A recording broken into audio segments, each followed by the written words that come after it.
2021. This week, the party discuss the future playing RPGs over the internet. The Adventuring Party discussing tabletop and radio gaming the Irish way. Welcome to the party. I'm Savage Mick. I'm Eoin. And I'm Liam. Okay, folks, we are here this week because we're kind of circling back to something we touched upon early last year at the start of the way the world changed. We're going to talk again about virtual tabletops, but this time we have almost a year's worth of experience under our belts. Depending on how you've been playing at home, you might have something similar. You've got your favorites, you've got your champions, you've got upcoming VTTs that you're kind of looking at, thinking, well, maybe I'll go over there. And of course, the companies that make the games we play and the companies that facilitate online play are also working away in this space. So we're going to talk about what we think might happen in 2021 regarding virtual tabletops and where they might go and who might go there with them. So, Hida, you have probably some of the broadest experience with VTTs. You were all over these before they were a thing, weren't you? Well, yeah, just as soon as the pandemic started, I was like, I can't lose. Because I looked at it and said, this is going to last 12 to 18 months on the low end. I'm not having no RPGs for 12 to 18 months. And people were start going stuff like, oh, let's play just on Discord. And I looked at it and I said, I played one session just like that. And I immediately said, this isn't enough. You need stuff to hook the players into what's going on. If you're having a fight, you need a battle map so people can refer to it. Like, you can do full theatre of the mind at the table because it's easy for the GM to kind of indicate stuff on, like, you're kind of here, you're going to let me just sketch out something quickly. And you can put something together. I said, no, there must be good custom options. And I went looking and I found, we'd looked at Fantasy Grounds before, and it was a bit of a lemon. And we looked at D20. It didn't work for us. That's all. We looked for Roll20, and I was like, it's okay, but sure. And then I found Foundry, and I was like, okay, this is the one, guys. This is the one, because it gave me the right mix of tools and a really rabid community. And I honestly think the really rabid community with people just developing stuff for free is the killer app element of your VTT. There are literally VTTs coming out every month. It's crazy. Hard to keep track of, and some of what we'll probably speculate on may already be in the works with some of them. Liam, your background in VTTs, anything to add? Not a huge amount. I mean, I use Roll20, and for my own game I use Foundry. I mean, which one do you prefer? I think that in terms of barrier to entry, Roll20 has probably got less of a barrier to entry. Foundry, there is a bit more setup involved in it. Certainly setting up on your own, you can run it on your machine, but you'd want to have a hell of a machine and a decent internet connection. Or you can run it on a server, and setting up a virtual server and running a Foundry on it is non-trivial. One thing that I'm kind of happy to see, that if you had have asked me, say, 3-4 months ago, where do I think the next innovation is coming from in terms of VTTs, will be, say, the likes of Foundry, where you'll get turnkey solutions. But that's already been announced. There's like 3 different providers who will now provide you with a turnkey solution for Foundry. So you just you get your virtual host off them directly, and it can install natively on it. And there's no hassle. Now, I haven't used it, so I don't know. I'm actually just mooching a virtual server off of a friend. I must chuck him some money for that. What a very 2021 thing to do. Well, he's got a virtual machine, and he doesn't mind. He doesn't mind hosting the thing on it. But then again, Foundry can be a little bit beefy. So I think he's looking at the bill, going, So I'll probably start wiring some money every month. Maybe mute some off my players and funnel it towards him. Yes. When you can't get around the table to throw in snacks, you might throw in something for hosting. Well, that's it. Normally you just pay for the guy's pizza, and I guess you couldn't do that now. But it'll be like, all right, well, we'll Revolut you some money, or PayPal some money. Yeah, I still haven't got on the Revolut train, and everybody keeps telling me, like, even like the milkman, trying to pay the milkman. It's like, would you have Revolut? No. All right, well, you can do a bank transfer, or you can set up a direct debit. Okay, cool, I'll do that. Would you take some GME stock? Okay. Diamond hands, guys. Diamond hands. This is not financial advice. The Adventure Party does not engage in financial speculation. Do not take anything we say as financial instruction or advice regarding stock, shares, and investments. The price and quality of your stonks may go up or down. Well, bubbles can be a great thing if you can get your timing right, but the problem is, it's usually by the time you learn about it, that bubble's about to burst, so you're probably going to get burned. There you go. So I've, like yourself, Roll20. I think my first brush of that was actually as a GM, so that was a fairly steep learning curve. It smacks of design by engineers. Foundry, I've only seen from the player perspective, but I must say... I don't know if I should be insulted by that, Mick. I'm an engineer. What's that mean? Well, I'm a designer, so you can imagine. And the reality is you need... It works, but it's not pretty. Is that what you mean? Well, nor intuitive, nor and fully featured, but perhaps you've got to go digging in the back end to find... It's a work in progress. Absolutely. But I think the next step for anything that came out of a team of engineers is to get a team of designers on it to smooth off the dangerous edges for those users who are more like as to injure themselves when using the equipment than make it do amazing things. Because that's where I think a lot of these things are going to go this year, is a much more polished, as you say, the turnkey solution. The more polished, less you've got to get into the guts of it aspect of this that makes them more widely marketable. Like we're all used to digging around in systems of one sort or another, so it can come as second nature to us. But for a lot of people who just want to get a game up and running, maybe with work colleagues or friends who are very new to this, maybe the first time playing any sort of tabletop, and it's a virtual one, you're going to want it to be as smooth as possible. So that'll be speculation number one. We're going to see much more polished front ends and offerings from the established players now that they've got their 2020 money under their belts. Well, I think one thing that Foundry's done is that it has raised the bar. So for a while, like Roll20, and I think Roll20 is probably still the biggest player in the market, with Fantasy Grounds following up the rear, but I think it's definitely Roll20, partially because they have that free entry. Like, you can just log on to Roll20, create an account, and away you go.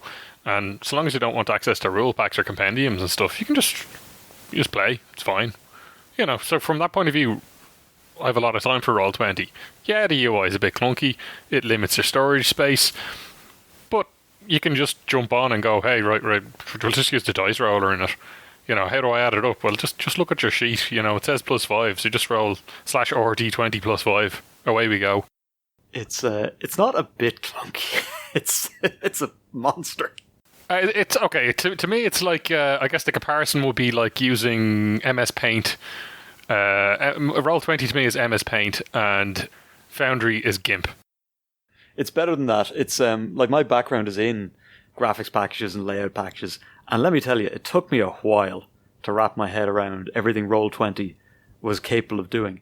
Now, once I got my head around it, and I had a leg up, because layers and, you know, transparencies and things like that are, you know, bread and butter for me. God, there's a good 15 minutes of frustration in realizing that all your NPCs are on the map layer, and that's why you can't move them. Or you've tagged, you've got this one token that, or you've copied a token that is taking the same hit total. We've got 10 tokens that are sharing the same hit point total. So once one goblin dies, they all die. It's like, what is going on here? There's lots of intricacies. This template wasn't applied to the bad guy. Oh, I'll add it now. Oh no, I've already put them out on the map, so I'll have to delete all these guys, update the token, and then bring it back out again.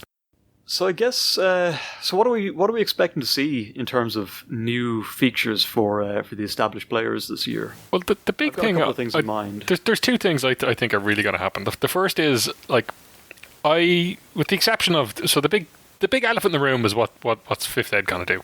That's the elephant in the room. But we'll get back to that, I think. I think that less and less you're going to see vendors picking one horse. You know, it can be that they'll go for, you know, okay, we're Roll20, and Roll20 is our official platform. I think they're losing a lot by going for that.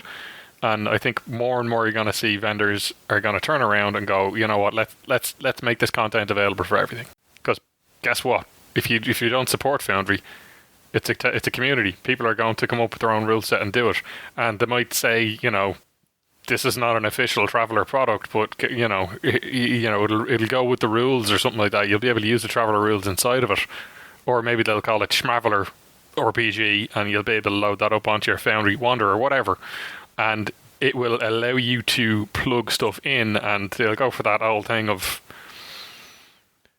well, I'm not breaking copyright, it's people are going to use it, or they'll be very clever about what copyrighted material are in there. Can you copyright a mechanic? That whole grey area. I think they'll kind of embrace the thing of, look, the cat's out of the bag. We may as well try and profit some out of this, and we'll work with our community and keep our player base going. So to me, I think that there'll be less and less back in the one horse. That the vendors will try and go for whatever platforms are out there and being used. I wonder how much prep do you have to do in terms of delivering packages? Sort of like, this stuff will slot into Foundry, so it needs to be this way. Getting it into Roll20 is going to require slightly different. Now, I suppose a lot of it is just images and mechanics and sort of the writing, or what would you do with it? It's markup language, perhaps? Quite a bit, but no, you see, a lot of them are APIs.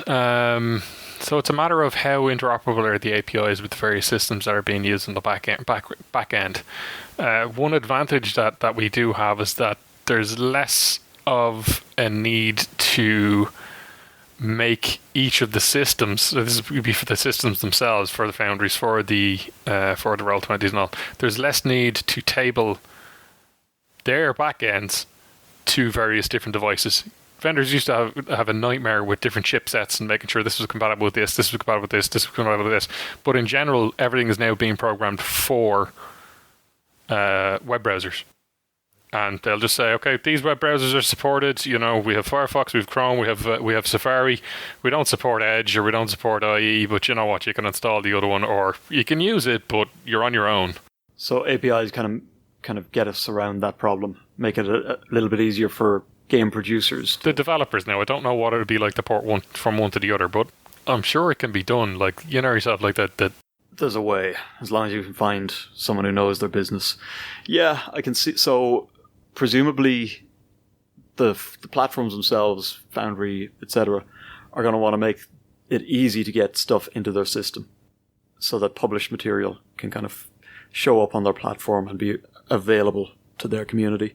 That makes sense. Yeah, I'd say it's not the sexiest part of the job, but it makes a huge amount of sense. We did see it in 2020 with Cubicle 7. Like, I mean, Cubicle 7, I think we're veering towards using Roll20 as their VTT, but the community, the Moo Man put out a great module for Foundry. It worked really well.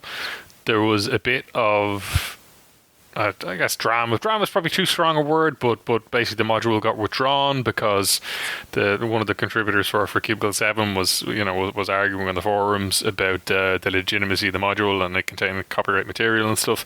So there was a bit of kerfuffle there, but it got sorted out, and now you can buy an official Foundry module on the Cubicle 7 website, and they're even releasing adventure paths and the adventure compilation books, like the Uberzoic Adventures just got released there last week. So that really is a demonstration in the wild of what you're talking about. Like, you're going to have to follow the audience, figure out where they are, and tailor your stuff to meet their needs. Well, we saw all this with music a decade ago, Like, why was everybody using Napster, and why was everybody using LimeWire? Well, part of it was, okay, people want stuff for free. But a bigger part of it was, well, I don't want CDs. And how much are you charging for this? This is ridiculous. Like, for quite a long time, we had online services that were way easier and far better quality to steal than it was for them to be for you to buy it legitimately. I think people now have a taste for getting their supplements and things online. That, yeah, absolutely. We've shortened that entire timeline from plucky underdogs producing the stuff that the companies refuse to companies realizing where their market is, to officially sort of supporting this stuff to getting platforms growing with official content. Hida, you think there's any winners and losers in this one? Is someone... Yeah, absolutely. better at this? Foundry is doing very well because it's obtained a rabid community. Now, I was just looking through what other great ideas for VTTs are popping up. Roll's a recent one there. There's Shard, which is a dedicated one for 5th Ed.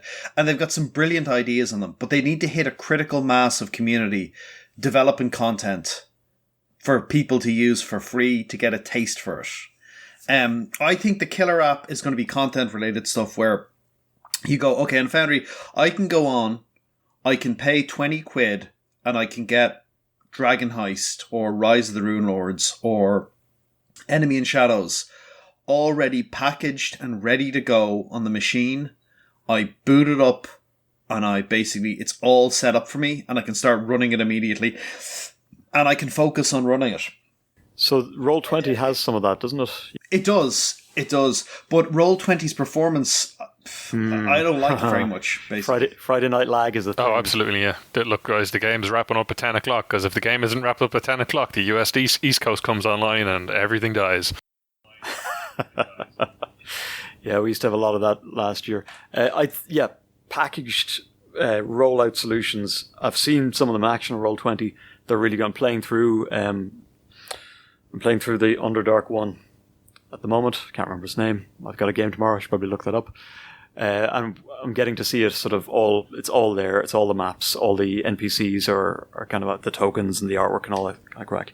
I think there is. I'll speculate that there's another layer to add to this now, and I think Foundry are going to do the same. They'll have all these prepackaged, and the rest will. They're already Foundry's already kind of there because like I say, like the Enemy in Shadows is already there, and if you look the starter set on the Enemy in Shadows, the production levels in it are phenomenal. Like I'm not going to harp on about it, but check out the YouTube videos of the demos for it, and it is a new bar. You know, this is the quality people should be aiming for their published material.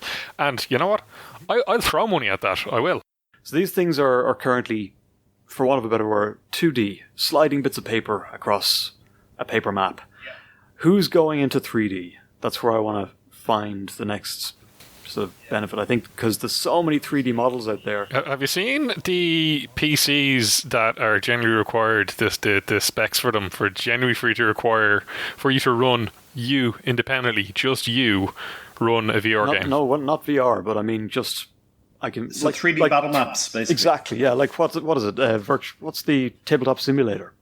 So I think Tabletop Simulator really slots into this now. Like, okay, I've done 2D maps, I've done all that, but I've got something a little more involved, something a bit more like what I used to do with my massive scenery collection on a Friday night, and I kind of want to do that. I want to open the game up and it look more like Hero Quest than, top-down sort of old Commodore 64 RPG. PNGs are nice and all, but there's something to be said for people. Pre-published content, I think you could see some of that. The problem is that in terms of any fan-made content or any kind of personally made content, it's going to be very difficult unless you got a preset list of pawns and maybe you can buy some models that you bring in. That's going to be very difficult. Like Mick, you probably know more about rendering images and stuff than certainly myself or Owen do anyway. But it's to make a 3D model is non-trivial, you know. But like STL files are all over the shop because of 3D printing. That wouldn't be the difficulty. The difficulty would be building your custom map in the software to use, because like populating a 2D map and drawing a 2D map is difficult enough that we all just go looking for, has anyone done this as a JPEG, and you'll find something. Oh, amazing! I got a blank floor here. What's going on? Oh, you're on floor 3, not floor 1. Hold on. If you can build Halo multiplayer maps on a console with a controller 5 years ago, there's absolutely no problem giving people. In fact, hold on, didn't one of the online D&D MMOs allowed you to build your own maps and like this is not new stuff. It's just going to be new stuff for this market. There's one bunch doing this battle map with 2 Ps, who is a guy working on a free 3D in-browser map maker, which looks very impressive, but I would be often like, this is the kind of thing I need someone who actually knows how to play this instrument to do for me. And if they're doing it, it'll look fabulous, you know? Well, you can pre-sell those as well.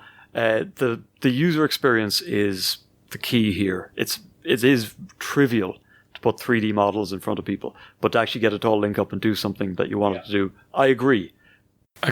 I guess I've even had problems with dynamic lighting causing people's machines to crap themselves. Yeah, I'm pretty wary when you're talking about throwing in an extra dimension here. 2 is hard enough. I don't know. Just get those. What I see as being like big stuff, big transformative stuff for play, is stuff like actually having proper fog of war in a game. That for the first time you can this is so much easier than doing it in person. This is so incredibly hard to do. That basically get the sheet of paper down or something. Cones of vision on your players, and there's a genuine sense of exploration. Changes the way you play.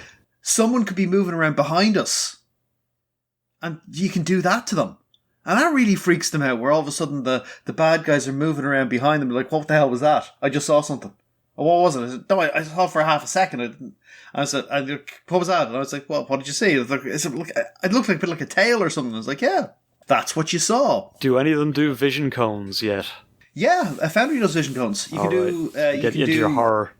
Coned light sources in Foundry. You can do, like, I've set up one of my characters as a storm lantern, and I've got it set up so he's got a cone of light that goes out way further. So he actually has to turn his pawn around to scan around with his light, and it reveals what's there, but then once his cone's not on it, you can still see it, but it's also, if something moves into it, it's fogged. Yeah, the terrain kind of is there grayed out, but you don't see tokens moving in it. And you can set, like in a lot of them, you can set token vision, and you can set different types of vision for different types of light. So if there is, like, you know, the dwarf could be standing there going, uh-oh, and the human's going, what? Because it's a dark corridor, and the dwarf sees the thing coming, whereas the human doesn't. Yeah, I know last year Roll20 put a lot of work into a new dynamic lighting system, which seems to be paying off for them. So they're getting there, but Foundry sounds like they have an edge at the moment. One that I think they should absolutely leverage. So if I'm looking forward to things that I don't think anyone has yet, I looked into this when I was running a game online last year, and I found it surprisingly difficult to cobble together a free version of. Yeah, the thing I'd like to see is, or like to hear in fact, is voice changing software. You've got this great opportunity to add another layer of suspension of disbelief if you can work out how to do demon voice or old woman voice, voice changing, sort of quick switches that you can either have set up or select on the fly. Now, I mean, it's kind of schlocky, it's kind of gimmicky, but I think there's a place for it. It's something you can find different apps for, but they're very hard to set up. It's a bit like... Look, you can always go the Exorcist on this, where they got a guy in from the Mexican film industry who was able to do special effects on next to no budget, like the neck creaking was an old wallet and stuff. You can try the old paper in front of the microphone, see if that works.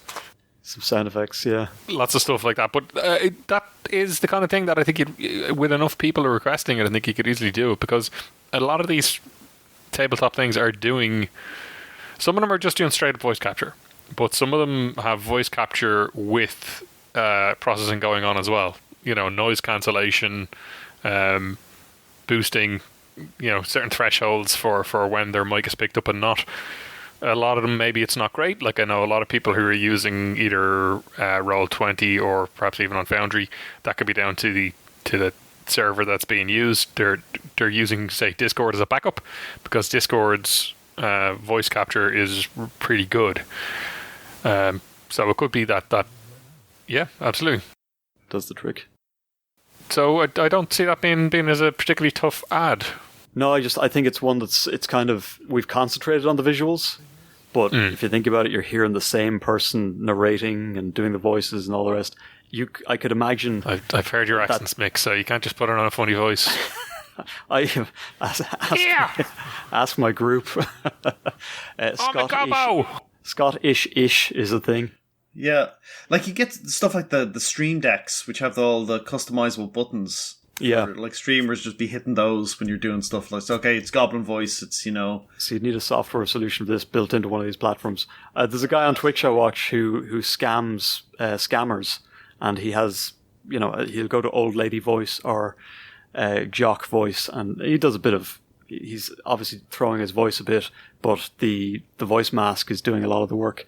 I could see it having its place in something like Roll20 or Foundry, especially if you're kind of taking a Gygaxian approach where your players never see the GM, so he's hit it increases this sort of sense of, we're actually. I know some people thought GM should wear masks, but almost no one else did. Well, one guy did, and he was a paid GM. He was like, GM should wear a mask to promote a sense of mystery. Interesting.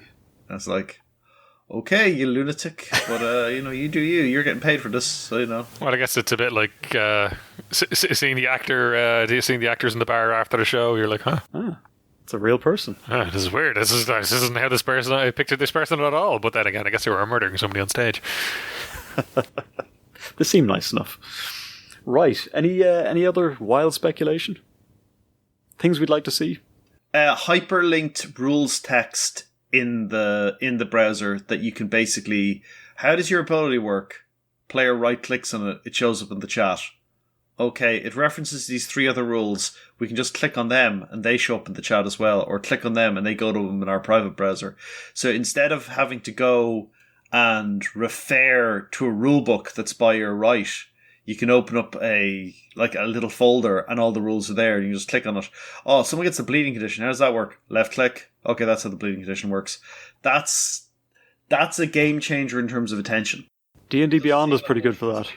Yeah, I've noticed, D&D Beyond is very good for that now. It wasn't in the past, but it's excellent now. And I suppose we'll have to talk about D&D Beyond in a second.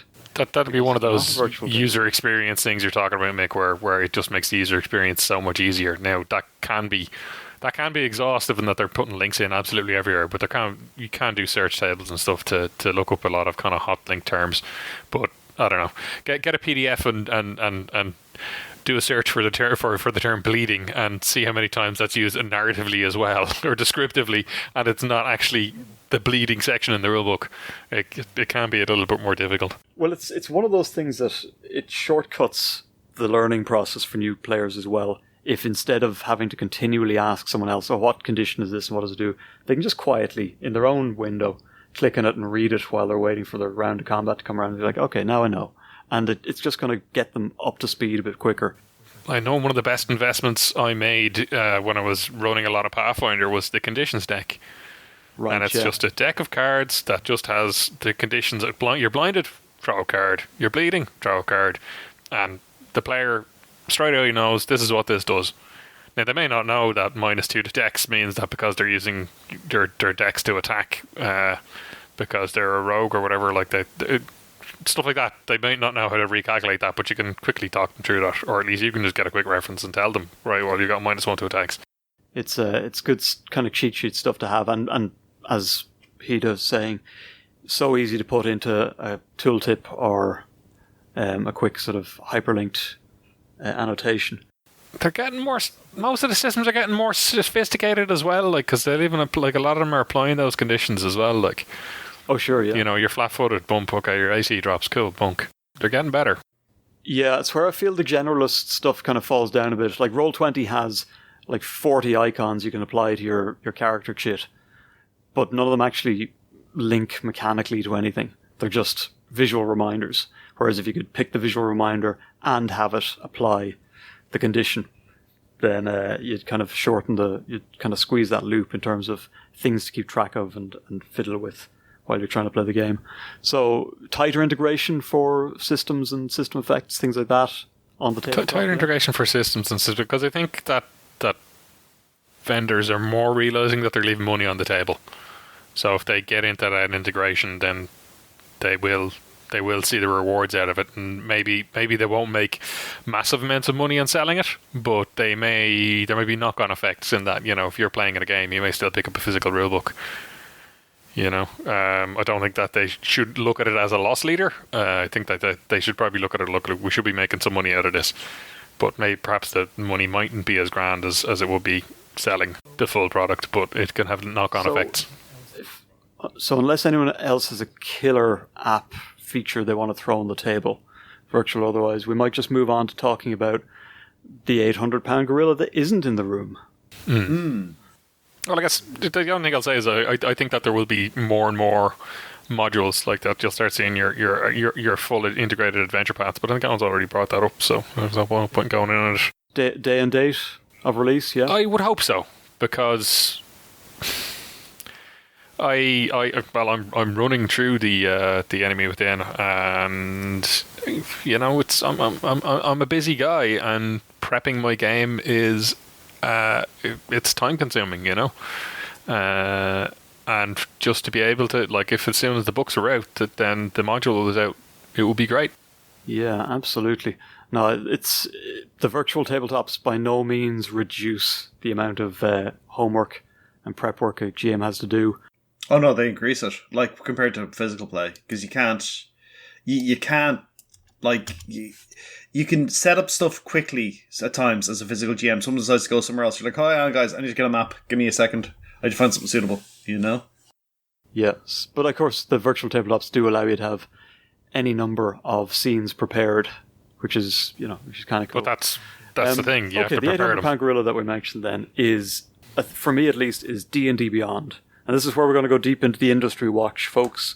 D&D Beyond is owned by Curse Entertainment, Curse Incorporated, something like that, who started their life doing fan wikis and databases and things, and have, like, Hearthpwn would have been a big one of theirs. It probably still is for the Hearthstone community. But they have facilitated a lot of online play and promotion and sales for D&D products through their D&D Beyond site. You may be thinking to yourself, D&D Beyond belongs to WotC, right? No, it's a partnership with Curse, who take WotC's product and virtualize it, hyperlink it, split it up into annoying little bite-sized chunks sometimes. But it's very much their baby, and they're license holders. Now, the features that have been added to D&D Beyond in the last while, character sheets, Roll20 integration, dice rolling, encounter builders, these aren't a virtual tabletop, but something tells me that they're not that far off doing it. And I think it's an interesting thing to think about what we might see this year from, D&D on the virtual tabletop. Any thoughts, folks? It makes sense for the industry leader to consider doing their own tabletop.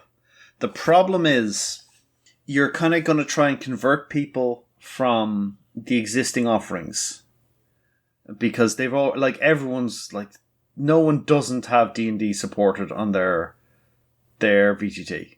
No one's that crazy. And because a good chunk of it is available in the OGL, you can have some of the rules in there already. Which is, and that's a huge deal. And then to go on, no, okay, we're going to start a new one, and we're going to capture a bunch of industry share, and we're going to develop our own platform now with our own content on it, and we're the big content maker, so, we'll be able to do this. Attacking Russia in winter is similarly productive, So many companies have gone in going, well, we're the big dog, we can just capture all this stuff. And if you served up a superior product that did that, with official licensing and everything ready to go, you could do that. You could pull that off. But, whew.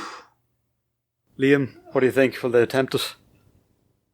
I don't know, because they seem to be a fairly risk-averse entity. WotC and Fifth Ed in general. Like, they haven't done anything cutting edge, like, with Fifth Ed. Like they're fairly conservative in terms of how they release books. D&D Beyond is there, and the capabilities are pretty good, but it's not revolutionary, and it wasn't a new product by any means. Like, the similar products existed out there for other things, for other game systems. They might do it, but I don't know. I just don't see them doing it. Not themselves. No, I wonder of the two. Like, it's a big enough investment to, like, you know. Yeah. Does Curse have the money to buy D&D, or does D&D WotC have the money to buy Curse? Is kind of where I think this comes down to. Especially if we have another year of playing online. From an industry point of view, Hasbro were for a while, definitely 2 years ago, were looking for someone to buy WotC. Now, given the changes in the profitability of Hasbro over the last 2 years, that may have shifted. There has been a marked push in Magic the Gathering to bring in more revenue, and the increase in productivity in D&D also seems geared on bringing in more revenue. So they've been pushing for more stuff to be able to sell people with a D&D branding. So I can see them saying, hey, how hard could it be to put together an official VTT and everyone buys their stuff online, you know, and they buy their digital version of the game, everything's set up. How hard could this be? You know. Very hard. I think very hard, but that's just me. The upside could be amazing if you have a virtual tabletop that is only designed from the ground up to run your official D&D stuff. Plus, you know, homebrew stuff that you can use the rule sets, whatever. If you buy the books, or the rules libraries. They're not even books now, are they? They're sort of rule wikis and rule systems that run in the background. But you don't have to be a generalist. You don't have to support 20 other systems. You don't have to have massive sort of libraries of images for westerns or space, whatever. You can just focus on translating as much of the artwork that you have. What about G.I. Joe and Stargate? Oh, well, okay. Those packs would come out as add-ons you could buy for $20 day and date. You know, it's like there's cash in this cow. Oh, well, so I guess the Stargate guys did go to a lot of medieval tech-level cities. True. So you're going to get to reuse all your Waterdeep stuff. I think there's a possibility there, but as you say, Liam, they're a particularly conservative company, and they've had their noses kind of bopped by their digital offerings in the past when they've tried to... I mean, I guess I guess reinforcing for me is, okay, so they did launch their own crowdfunding site, but like, look at what they did with HeroQuest. They just pretty much did a repeat the existing game. I was really excited when I heard, they're doing a new HeroQuest. What are they going to do with it? New rules and revamp, big facelift? No, it's a reprint with some new models. Yeah, if you want to wallow in disappointment, you can go back and listen to our pre and post HeroQuest announcement episodes from last year. I'd be with you there, Liam. It was a particularly egregious reveal. Yeah, they dominate the market, but I don't see them as being a trendsetter or a... Like, I mean, I guess the big thing that they had was like, okay, so they didn't even kick off gaming streaming. It just so happens that it is probably the most popular thing in gaming streaming. They've done a lot to promote it, but they kind of, I think, just latched onto that as seeing that as mutually beneficial for them. If Fifth Ed were as big a trendsetter as they could be, I'd find a lot of RPG stuff insufferable. It would be like just horrifically recursive, and this is just the same. Like, can you imagine if they actually were looking for dominance, like the E20 glut, and then I don't think that they'd get the Kardashians to play Fifth Ed. No, to get the. But just can you imagine, like, every game that comes out has to be Fifth Ed? Ooh. Okay, so the other side of this equation then, Curse do seem to be edging up to releasing a virtual tabletop. They've put in, and their integration with Roll20 right now is amazing. I can have D&D Beyond character sheet open, I roll, it shows up in Roll20, it's seamless. So I'm seeing, like, the actual tabletop is one of the only things they're missing right now. Will they do it? Who knows? I think it's a strong possibility. Now, we've also seen people getting hired away from them recently, which indicates that they're not going to have things all their own way. Like one of our Discord members, Uber Alex, chimed in with a piece that was covered on N-World, pointing out that the D&D Beyond team had just lost, who was it? Writers They lost a writer, they lost creative manager, and it was a community manager, who have all apparently taken offers they couldn't refuse with an unknown entity, or several unknown entities. Now, they could all be off to sell dog food, we don't know. But it does strike me that if you have a good product, but you don't have a lot of facing in the community, you might need some of these people to elevate your customer side operation. Any thoughts there? I know you're a bit of an industry watcher, Owen. They could have got whiff that maybe Watsy's going to end the partnership. And they're like, right, I'm getting out of this before the ship sinks. Watsy have a habit around the holidays of firing people or letting people go, certainly. So I think that would weigh on anybody's mind that maybe we're hearing some rumblings, time to line up something else, guys, and they find something else. It could also be that someone has a bright idea and is saying, you know what, I think there's a big opportunity here to do something big and put out a really high end, something really high end or something really attractive. I think we can steal a jump on everybody else here. We can grab the industry, but we need some people who understand it, and hiring people like that who have been working for a big company with a lot of tie-ins to the industry leader. You might be like, that's the expertise we need. Oh, hold on. We've been peddling some out-of-date information. Curse no longer owns D&D Beyond. It's currently owned by Fandom, previously known as Wikia. So it's traded from one company who's got their background in fan wikis into another one. They currently own it, and the people who've left the D&D Beyond team. So they're not leaving WotC, they're not leaving D&D core team, they're leaving this kind of license holder. So who knows? So WotC haven't gotten rid of anyone in this case. Maybe WotC are hiring these people. Who knows? Could be. It's all kinds of, like, this is pure speculation, and I guess an interesting thing to note. Watch the surface of the water to see where the bubbles come up next. I think we've probably said about as much as we can usefully say on where the VTTs are going this year. Any final thoughts, folks, before we close out? I can agree. It's kind of exciting, you know. For quite a while, gaming's been kind of ignoring the online space, you know. There was a little bit of it here and there, and maybe if some friends emigrated or something, or you might kind of all get together on Google Hangouts, like that's what people did back in the day before all these VTTs existed. So now to see all this level of integration, it's pretty exciting. Yeah, it's something else to see how far it's come in a year of intense pressure. And I think if this pressure continues for another 6-12 months, you could see some further mutations and, you know, brilliant ideas. And then you're going to have a really weird tale of 2 or 3 years where all these amazing tools are coming out and people are playing less online. So but people might be tempted to. I know we're looking at a situation where we're probably going to play 1 day a week in person and then 1 day a week on VTT because it cuts down the travel and the commuting around Dublin.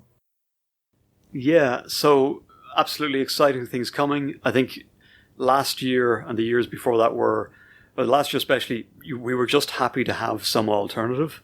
And this year we're going to be looking for best in breed and market leader stuff. And we're going to want to put our money with the companies that are offering us the best new features and the most integration and the shiniest of avatars and voice changers. Fingers crossed on that one.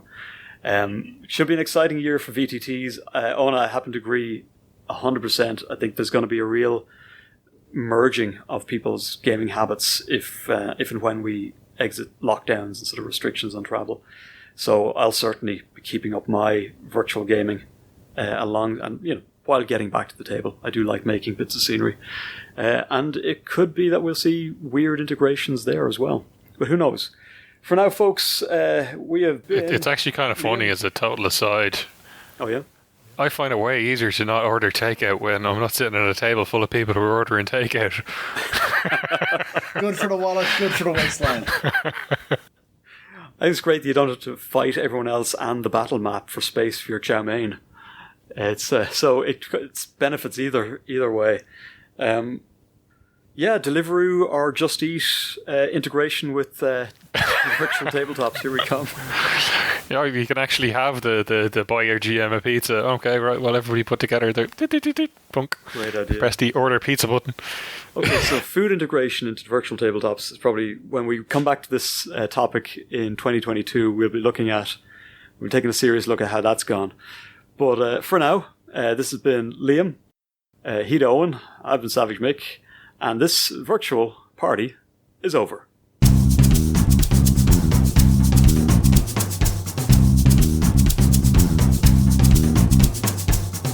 Thanks for listening to The Adventure Party. You can find show notes and links to things we've mentioned at www.theadventuringparty.net and on our Facebook page.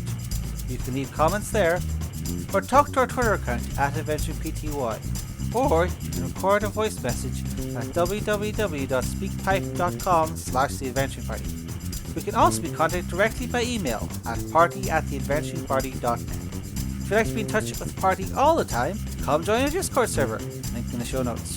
The Adventuring Party is released under a Creative Commons Attribution Non-Commercial Share Alike of Version 3 license.